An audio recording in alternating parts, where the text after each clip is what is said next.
أهلا بكم. اليوم الحديث حيكون بأكثر صراحة وأكثر جرأة وعلى تماس بما يعاني منه المواطن العراقي وكيف بعض أعضاء مجلس النواب لا يؤدون أدائهم بالشكل الصحيح.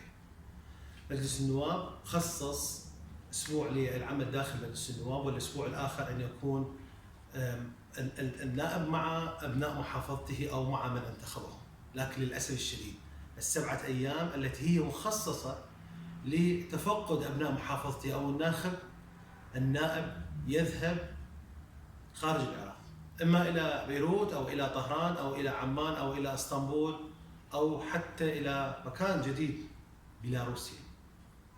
هذا الأسبوع المخصص لمتابعة الناخب وما يحتاج ابن المحافظة النواب، إما يذهب لزيارة عائلته خارج العراق أو يذهب إلى عائلته بالسبعة أيام أو يذهب إلى بيلاروسيا. سأتحدث لكم عن بيلاروسيا. هذه السبعة أيام المخصصة لمتابعة عمل النواب. أتحدى نائب قدم تقرير أو أتحدى مجلس النواب أن يخصص جلسة برلمانية يتحدثون فيها ويناقشون فيها ماذا قدم النائب لكل ناخب أو محافظته.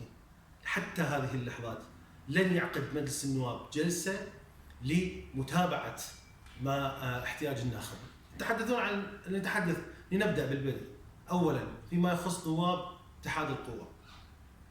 لو تحدثنا عن نواب اتحاد القوى، عندما تسأله أنت ذهبت إلى الناخب مالك؟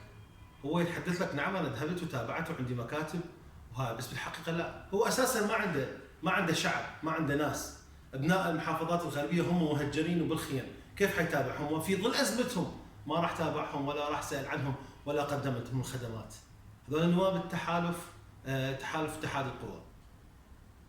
أما نواب التحالف الوطني اللي هم يمثلون محافظاتنا الجنوبية للأسف، وين تريد تلقي الشاب من الجنوب الرائع اللي قاتل واللي قاتل داعش؟ وين تريد تلقاه؟ تلقاه بالحشد الشعبي اللي هو يقاتل؟ لو تلقاه ابن الجنوب من ساعة 6 الصبح لحد ساعة 10 بالليل يشتغل سائق تاكسي أو اللي يشتغل عمالة، خلينا نتحدث بهذه اللغة العامية، وين تلقى ابن الجنوب؟ شنو اللي قدمته لابن الجنوب؟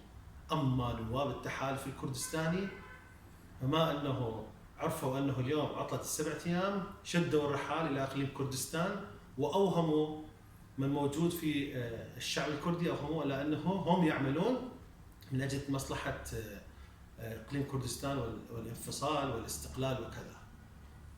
كلهم وجميعهم ومن فيهم وأغلبهم، هكذا أريد أن أطلق، لا يعملون لمصلحة الناخب للأسف.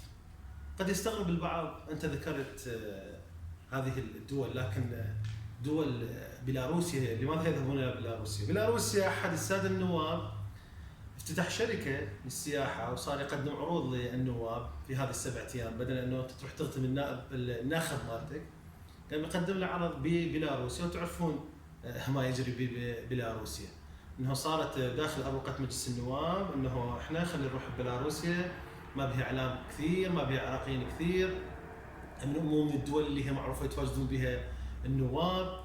تعرفون النوادي الليليه الموجوده ببيلاروسيا.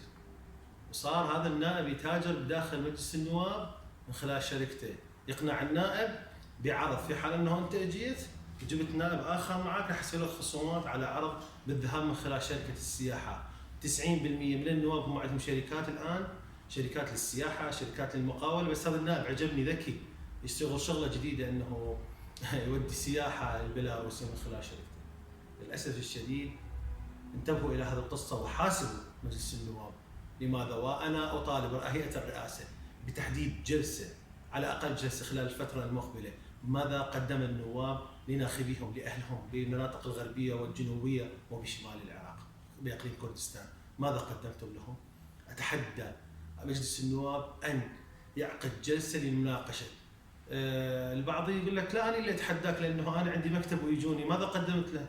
انطيني، خلي يطلع لي نائب يقول انا قدمت لناخبيني، هاي ناخبيهم احنا كاعلام يتصلون بينا ويطلبون من عندنا اللي يدور على الوظيفه، اللي يحاول انه يلقى له فرصه عمل موجوده بقطاع المختلط. للاسف الشديد ما هو قدم النواب عطلة السبعة أيام أما تلغيها يا هيئة الرئاسة ورئيس مجلس النواب، أما تلغي عطلة السبعة أيام ويكون هناك دوام داخل مجلس النواب تشريعي، لن يتبقى لمجلس النواب إلا تقريبا سنة أو أقل من السنة، أو أنه يكون بالفعل هناك ذهاب حقيقي إلى الناخب لمعرفة ماذا يريد العراقي. وأؤكد أغلب النواب عندما تكون هناك جلسة تشوف تذاكرهم وطياراتهم مسافرين إلى هذه الدول للاستمتاع أو لزيارة عوائلهم. للأسف الشديد سنبقى نتحدث بكل صراحة وبكل جرأة، وسنكشف الكثير من القضايا، وسنذهب إلى الإعلام التوعوي. حتى ألتقيكم، تحياتي أنا نصر العوام.